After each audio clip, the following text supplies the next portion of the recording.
Aid workers say despite a bigger presence of relief agencies, UN workers and diplomats in Libya, little has been done to ease the plight of migrants abused in detention centres and blocked from crossing the Mediterranean.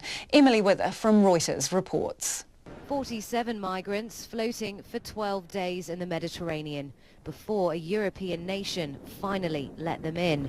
They're the lucky ones, because a push by Italy and Libya's Coast Guard to stop the flow onto the continent means many end up here instead. Trapped in Libyan detention centres that rights groups say have left them vulnerable to torture, forced labour and rape. Aid groups have attempted to ramp up their presence, but they say access is unpredictable, and migrants tell us they barely notice a difference. Reuters hasn't been able to get access for over a year. These videos have been sent to us by an Eritrean migrant captured on the way to Italy. This toilet, there's only 6 of them for 500 men. This shot of the sky, well, they barely get to see it. The migrant says often they're only allowed out when the UN comes to inspect.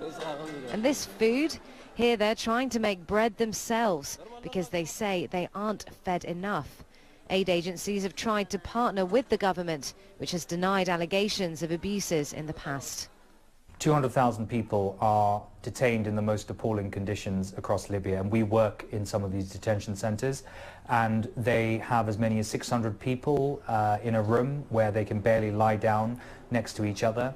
They have limited access to healthcare, although the International Rescue Committee is trying to provide inoculation and basic healthcare treatment, and they don't know whether they can move forward or move backwards in their asylum seeking process. So it is substandard. It is being funded by European donors, including the UK government, and that's where we think there's a problem, because the kind of aid that we want to see is not the kind of aid that is actually being delivered inside Libya right now. Libya is still a conflict zone as well. The migrant told us that earlier this month he heard fighting nearby.